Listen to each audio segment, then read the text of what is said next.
आज की virtual class में देखिए, जो हमारे चर्चा का विषय है, शोधन कोष द्वारा ऋण पत्र का शोधन करना, कि शोधन कोष से हम कैसे या सिंकिंग फंड से हम कैसे ऋण पत्र का शोधन करते हैं या ऋण पत्र का हम भुगतान करते हैं। तो इसके लिए मुख्य रूप से आपकी 3 विधियां हैं। एक है आपका संचयी ऋण पत्र शोधन कोष पद्धति, ठीक है, और दूसरा है असंचयी ऋण पत्र शोधन कोष पद्धति, और तीसरा बीमा पॉलिसी पद्धति द्वारा शोधन, ठीक है। तो ध्यान दीजिएगा, शोधन का मतलब भुगतान होता है कि जो कंपनी होती है, कंपनी जनता से जो ऋण पत्रों को के बदले धन लेती है, उस धन को उसे कभी न कभी लौटाना होता है, ठीक है। तो शोधन के लिए संचयी ऋण पत्र शोधन कोष पद्धति का भी प्रयोग किया जाता है। तो संचयी ऋण पत्र शोधन कोष पद्धति के लिए देखिएगा, इस पद्धति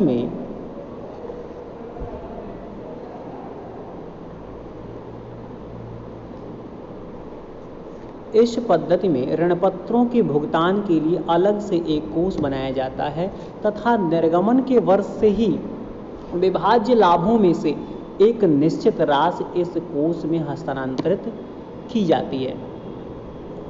और कहने का मतलब, एक ऋण पत्रों के भुगतान के लिए कोष का निर्माण किया जाए। जब हम सिंकिंग फंड की चर्चा करते हैं या शोधन कोष पद्धति द्वारा या संचय ऋण पत्र शोधन कोष पद्धति द्वारा भुगतान की चर्चा करते हैं, तो उसके लिए हमको क्या करना होता है, एक कोष की स्थापना की जाती है और इस कोष में से ऋण पत्रों के भुगतान के लिए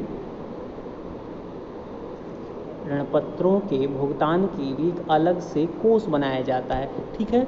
और इस कोष में जो वर्ष का विभाज्य लाभ है, पीएल स्टेटमेंट है, उसमें से सरप्लस इन पीएल स्टेटमेंट से आपको एक निश्चित राशि प्रतिवर्ष इस कोष में हस्तांतरित करनी होगी, ठीक है। और इस कोष को हम ऋण पत्र शोधन कोष या सिंकिंग फंड या सिंकिंग कोष के नाम से जानते हैं, ठीक है। और लाभ हानि विवरण में से आधिक्य में से एक जो निश्चित राशि है, इस राशि को, ये जो हम कोष कहने का मतलब, इस कोष में जो हम राशि लाभ हानि खाते से डाल रहे हैं, उस राशि को हम विनियोग कर देते हैं व्यापार के बाहर, ठीक है। और जो इस विनियोग पर ब्याज प्राप्त होता है, इस ब्याज को भी हम विनियोग कर देते हैं और इसको हम, देखिएगा, लाभ हानि विवरण में से आधिक्य से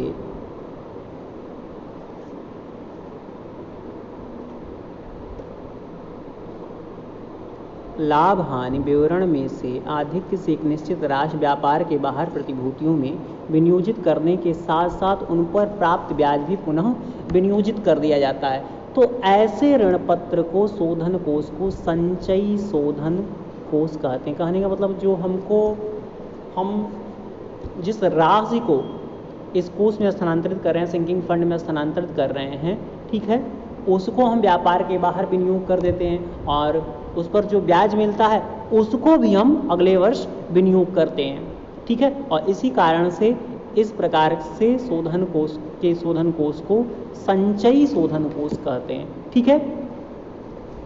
और संचित शोधन कोष में प्रतिवर्ष इतनी राशि आपको जमा करनी चाहिए कि ऋण पत्रों के शोधन की तिथि तक चक्रवृद्धि ब्याज की दर से अब राशि बढ़ते बढ़ते इतनी हो जाए कि जितनी की ऋण पत्रों के शोधन के लिए चाहिए, ठीक है।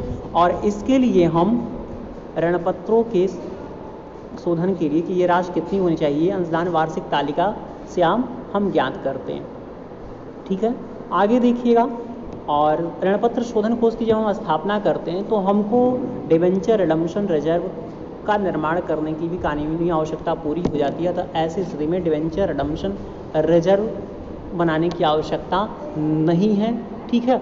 और इसके लिए अलग से 15% विनियोग जो करने की आवश्यकता थी, वो भी आवश्यकता अब नहीं है। कहने का मतलब, जैसे कि हमने इससे पहले के वीडियो में आपको बताया कि जब एक निश्चित समय के बाद ऋणपत्रों का भुगतान किया जाता है,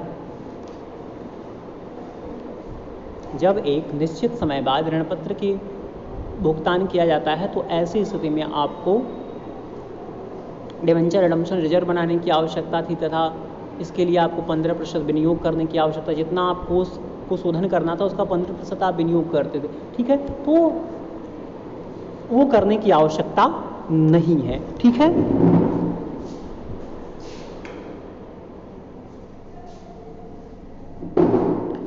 आगे देखिए शोधन कोष संबंधी प्रविष्टियां कि ऋणपत्र संचित शोधन कोष संबंधी कौन कौन सी हम प्रविष्टियां करते हैं। तो जैसे कि हमने आपको बताया कि लाभों में से प्रतिवर्ष एक निश्चित राशि आपको सिंकिंग फंड में ट्रांसफर करना है। तो इस स्थिति में आप जनरल एंट्री करेंगे surplus in PL statement account debit to sinking fund account, ठीक है। और इस राशि को जब आप विनियोग करेंगे व्यापार के बाहर तो कैश आपके पास से जाएगा, उस स्थिति में आप एंट्री करेंगे sinking fund investment account debit to bank account. चूंकि बैंक जा रहा है, जो संपत्ति या व्यवसाय से बाहर जाए उसको हम क्या करते हैं, क्रेडिट करते हैं, इसलिए बैंक अकाउंट को क्रेडिट किया गया है, ठीक है। ये प्रथम वर्ष के अंत में ये 2 प्रविष्टि आप करते हैं। आगे है द्वितीय वर्ष तथा अगले प्रत्येक वर्ष के अंत में। अब देखिए यहाँ पे एक शब्द यूज किया गया है अगले प्रत्येक वर्ष के अंत में, ठीक है। द्वितीय वर्ष हो, जैसे मान लीजिए कि आपका 4 वर्ष के लिए आप बना रहे हैं तो तीसरे वर्ष भी आपकी यही एंट्री होगी, ठीक है। तो गत वर्ष के में विनियोग जब आपको प्राप्त होगा तो कैश आएगा, तो उसके लिए हम बैंक अकाउंट को डेबिट करते हैं। जो संपत्तियां व्यवसाय में आए उसको हम डेबिट करेंगे और to interest on sinking fund investment account, ठीक है। और प्राप्त ब्याज को इसके बाद हमको क्या करना है, संचित कोष में हम हस्तांतरित कर देंगे। जब आप संचित कोष में इसको हस्तांतरित करेंगे जनरल एंट्री बनेगी interest on sinking fund investment account debit to sinking fund account, ये जनरल एंट्री हम करते हैं, ठीक है। और पुनः हम लाभों में से वार्षिक धनराशि को संचित कोष में हस्तांतरित करेंगे तो surplus in PL statement account debit to sinking fund account, और ठीक है। और वार्षिक किस्त की राशि जब ब्याज सहित विनियोग करें तो पुनः आपके पास से बैंक जाएगा, तो जो संपत्ति जाए उसको हम क्रेडिट करते हैं, इसलिए बैंक को इस एंट्री में क्रेडिट किया गया है। आप एंट्री करेंगे sinking fund investment account debit to bank account, ठीक है। और अंतिम वर्ष के अंत में या शोधन वाले वर्ष में, जिस वर्ष आपको शोधन करना है उस वर्ष हम कौन कौन सी प्रविष्टियां करते हैं। विनियोग पर जब ब्याज प्राप्त होगा तो कैश आएगा, इसलिए जो संपत्ति आए डेबिट करते हैं, तो बैंक अकाउंट को डेबिट किया गया है to interest on sinking fund investment account से, ठीक है।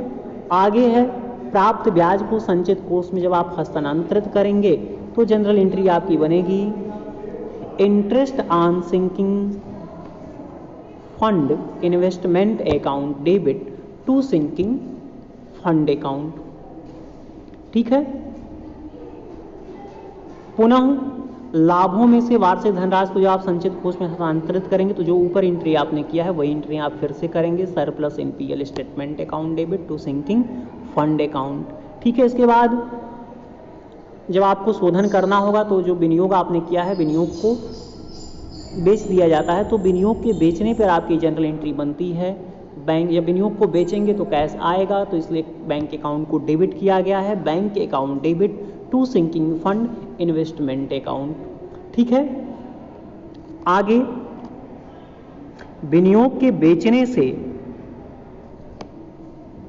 होने वाले लाभ को पुनः आपको संचित कोष में हस्तांतरित करना है। जब संचित कोष में हस्तांतरित करेंगे तो सिंकिंग फंड को हम क्रेडिट करते हैं, जनरल एंट्री आपकी बनेगी sinking fund investment account debit to sinking fund account, ठीक है।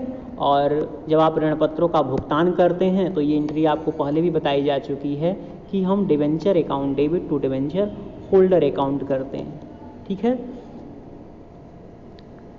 भुगतान करने का मतलब जो शोधन की राशि है देय होने पर तो ऋणपत्रधारी के खाते को हम क्या करते हैं, क्रेडिट करते हैं। और जब इस राशि का भुगतान किया जाता है तो ऋणपत्रधारी हो जाते हैं पाने वाला डेबिट, और जो कि कैश कंपनी के पास से जा रहा होता है तो टू बैंक अकाउंट हम करते हैं, ठीक है। और पुनः ऋणपत्र के शोधन के बाद संचित कोष के के शेष को आप जनरल रिजर्व में हस्तांतरित कर देते हैं या कैपिटल रिजर्व में। तो sinking fund account debit to capital reserve, अगर कैपिटल रिजर्व में हस्तांतरित कर रहे हैं, जनरल रिजर्व में हस्तांतरित कर रहे हैं तो टू जनरल रिजर्व करते हैं। तो संचयी शोधन कोष के संदर्भ में इन प्रविष्टियों का हम लेखा करते हैं। ठीक है, संचयी शोधन कोष क्या है? जब जैसे कि ऋणपत्रों के शोधन के लिए एक अलग से कोष की स्थापना की जाती है, ठीक है, जिसको हम सिंकिंग फंड कहते हैं, और लाभों में से प्रत्येक वर्ष एक निश्चित धनराशि, विभाज्य लाभ में से प्रत्येक वर्ष एक निश्चित धनराशि सिंकिंग फंड में ट्रांसफर की जाती है। ठीक है, और इस राशि को व्यापार के बाहर कहीं विनियोग कर दिया जाता है और इस विनियोग पर जो ब्याज मिलता है उसको भी हम विनियोग करते हैं। ठीक है, तो इस प्रकार जो कोष का निर्माण होता है उसको हम संचयी शोधन कोष कहते हैं। ठीक है, तो इसी क्रिया को आपको करना है। अब देखिए, इस पर एक प्रश्न को हम समझा जाते हैं आपको। देखिएगा, सिंकिंग फंड मेथड से ये प्रश्न संख्या आपकी बुक का 19 नंबर है। 1 अप्रैल 2011 को ताज लिमिटेड ने 60,000 के 12% ऋणपत्र निर्गमित किए। जो ऋणपत्रों का निर्गमन किया गया 60,000 के हैं और ऋणपत्र आपके 12% ऋणपत्र का नाम है, और इन ऋणपत्रों का शोधन 31 मार्च 2015 को करना है। इस उद्देश्य के लिए शोधन कोष की आपको स्थापना करना है। विनियोगों से 5% वार्षिक ब्याज प्राप्त होने की संभावना है। आगे कहा जा रहा है कि शोधन कोष तालिका से पता चला है कि इतना विनियोग करने पर 5% की दर से 4 वर्ष में 1 रुपये हो जाता है। शोधन से संबंधित आपको जनरल प्रविष्टियां करनी है, खाता बनाना है। यह मानते हुए 31 मार्च 2015 को विनियोगों को सममूल्य पर बेच दिया गया तथा बैंक बाकी विनियोग पर ब्याज प्राप्त करने से पहले 24,500 है। ठीक है, तो इस प्रश्न को देखिए किस प्रकार से हम हल करते हैं।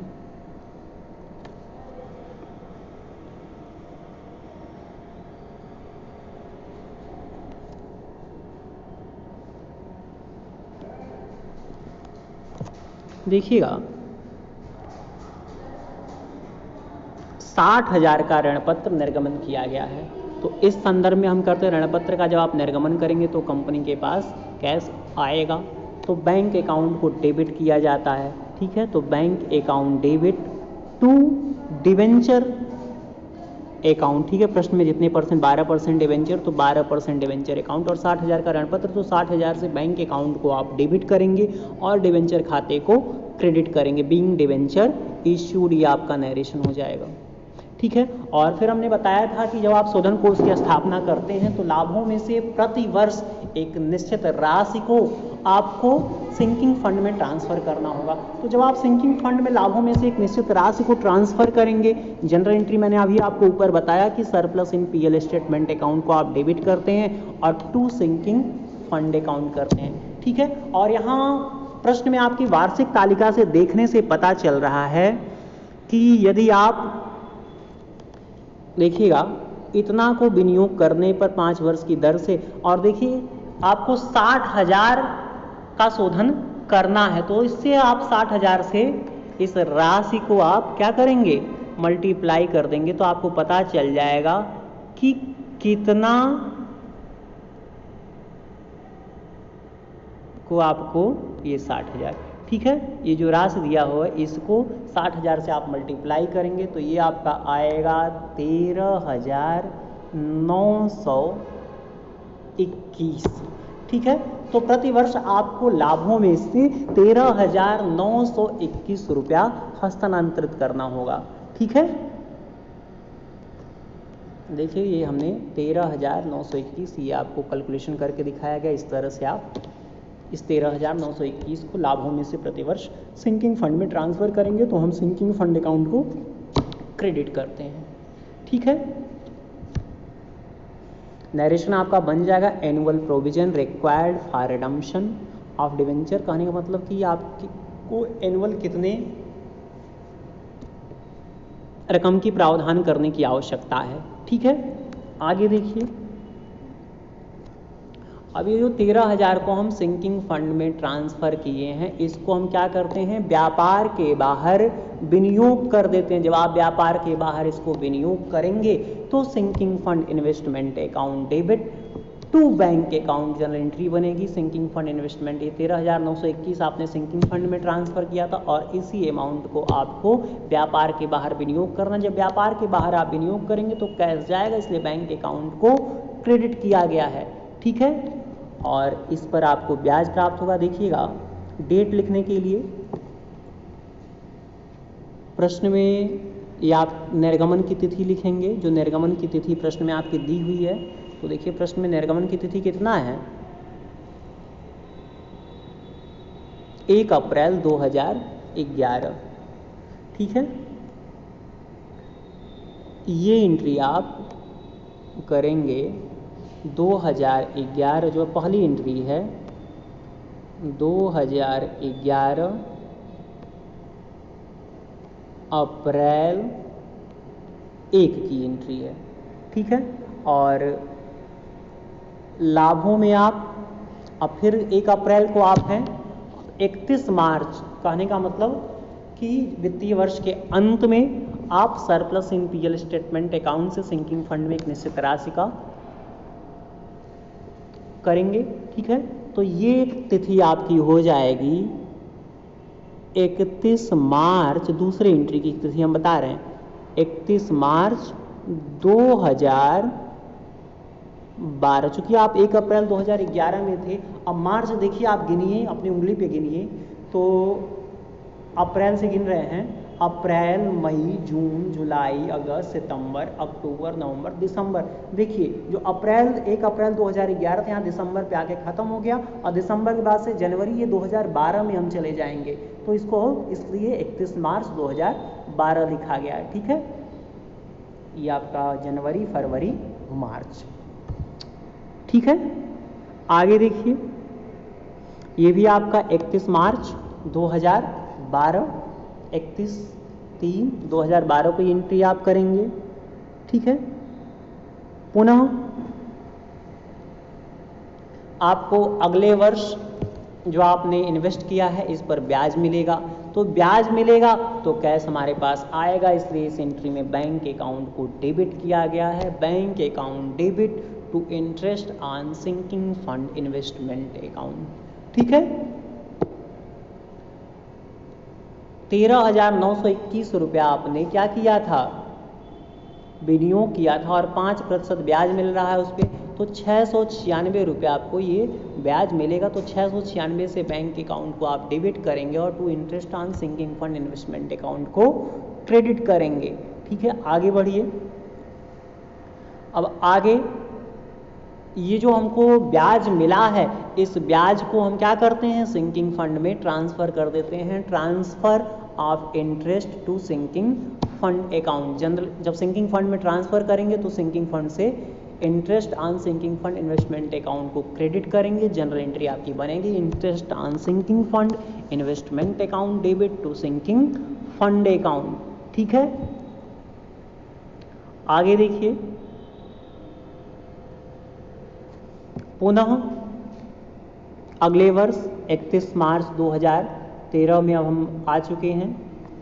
ये जो हमको क्या कहते हैं, आप लाभों में से एक निश्चित राशि, यहाँ देखिए, यहाँ तक अभी हम 2013 में यहाँ से आ चुके हैं। ठीक है, यहाँ से आपका 2013 स्टार्ट हो गया है, ये 2012 था, यहाँ से एक बार आप ऊपर 2013 लिख दीजिएगा। ठीक है, उसके बाद मार्च, 31 मार्च या मार्च 31। ठीक, अब देखिए अगली जो एंट्री है कि 2013 में भी लाभों में से एक निश्चित राशि को हम क्या करेंगे, सिंकिंग फंड में ट्रांसफ़र करेंगे। जो राशि आपको ऊपर हमने गणना करके बताया 13,921 को पुनः आपको ट्रांसफ़र करना होगा। पुनः वही एंट्री को आप दोहराएंगे, surplus in PL statement account debit to sinking fund account annual provision required for the redemption. जितना प्रत्येक वर्ष प्रावधान की आवश्यकता है शोधन के लिए, उस राशि को आप सिंकिंग फंड में ट्रांसफ़र करते हैं। ठीक है, और पुनः आगे अब देखिएगा, अब हमको फिर पुनः ये जो हमको ब्याज 13,921 ये जो सरप्लस है और पिछले वर्ष जो हमको ब्याज मिला, ठीक है, ये 13,921 पिछले वर्ष हमको 696 रुपया ब्याज मिला। अब इन दोनों राशि को जोड़कर हम विनियोग करेंगे, इसीलिए इस कोष को हम क्या कहते हैं, या इस विधि को हम संचयी शोधन कोष कहते हैं। संचयी शोधन कोष में एक निश्चित राशि जो आप पीएल स्टेटमेंट से ट्रांसफर कर रहे हैं सिंकिंग फंड में, उसको तो आप विनियोग करेंगे ही, उसके साथ साथ इस विनियोग करने पर जो ब्याज मिलता अगले वर्ष, उस ब्याज को जोड़कर विनियोग करते हैं। तो 14,617 रुपये को आप 31 मार्च 2013 को पुनः विनियोग करेंगे, ठीक है। तो जनरल एंट्री चूंकि विनियोग कर रहे हैं तो कैश जाएगा, इसलिए बैंक अकाउंट को क्रेडिट किया गया है। जनरल एंट्री बनेगी sinking fund investment account debit to bank account, ठीक है। आगे देखिए, आगे पुनः हमको इस पर ब्याज मिलेगा। 2014 में हम पुनः प्रवेश कर जाएंगे, 31 मार्च 2014 को इस पे हमको ब्याज मिलेगा। ब्याज मिलेगा तो बैंक अकाउंट डेबिट, कैश आएगा तो जो संपत्तियां हैं उसको डेबिट करते हैं, ठीक है। और to interest on sinking fund investment account, और ये जो हमको ब्याज मिलेगा कितना मिलेगा, तो देखिएगा 14,617 का आप 5% निकालेंगे, ठीक है, जो आएगा 731।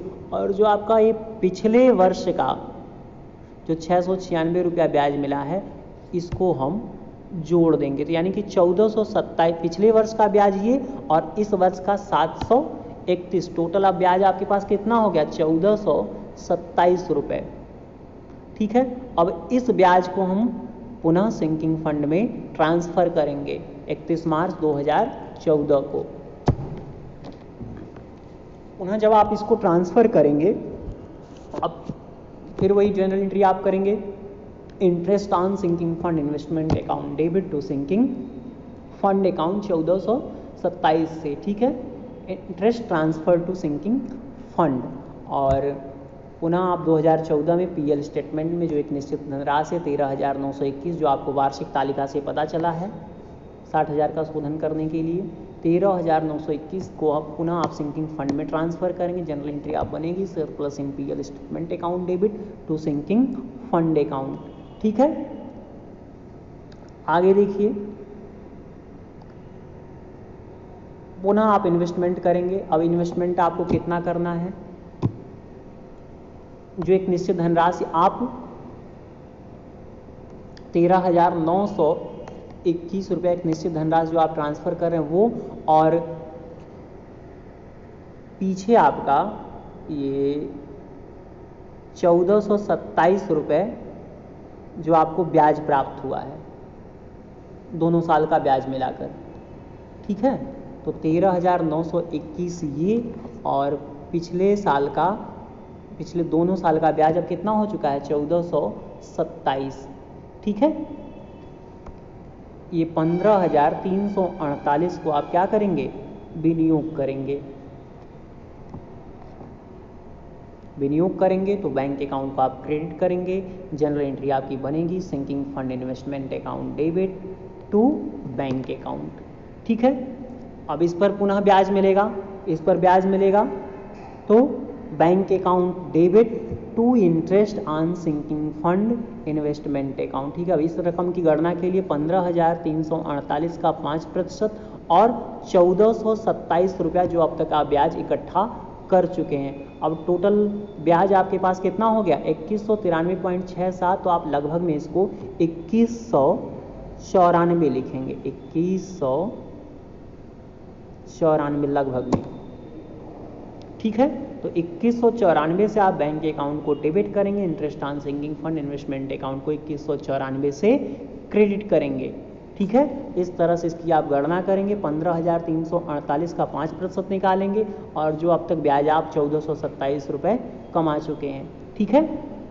टोटल आपका 2194 हो जाएगा।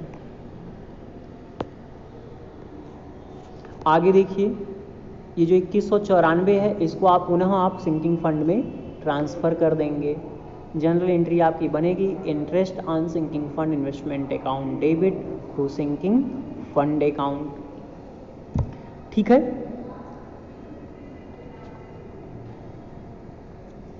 इसके बाद पुनः आप क्या करेंगे, सरप्लस, चूंकि आपको 4 वर्ष तक शोधन करना है, ठीक है,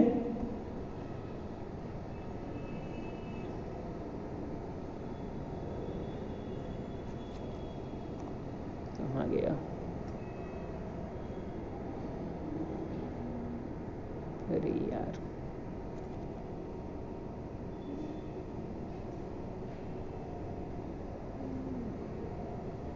ये हो गया है।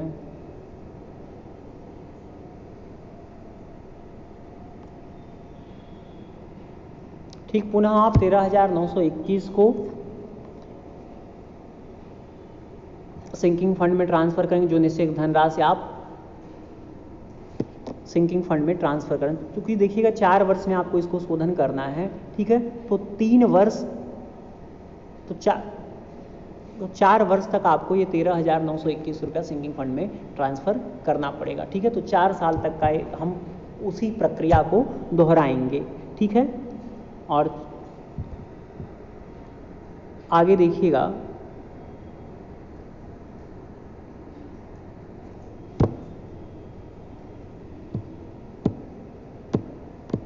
अब चूंकि हम अंतिम वर्ष में चल रहे हैं, ये आपका अंतिम वर्ष का था, यहाँ से आपका 2015 स्टार्ट हुआ है, ये तीसरे वर्ष का एंट्री था। अब यहाँ से ये शोधन का वर्ष या अंतिम वर्ष 2015 जहाँ से आपका स्टार्ट हो रहा है, यहाँ से ये आपका अंतिम वर्ष में हम चल रहे हैं, या इसको आप शोधन वर्ष कह लीजिए। ठीक है,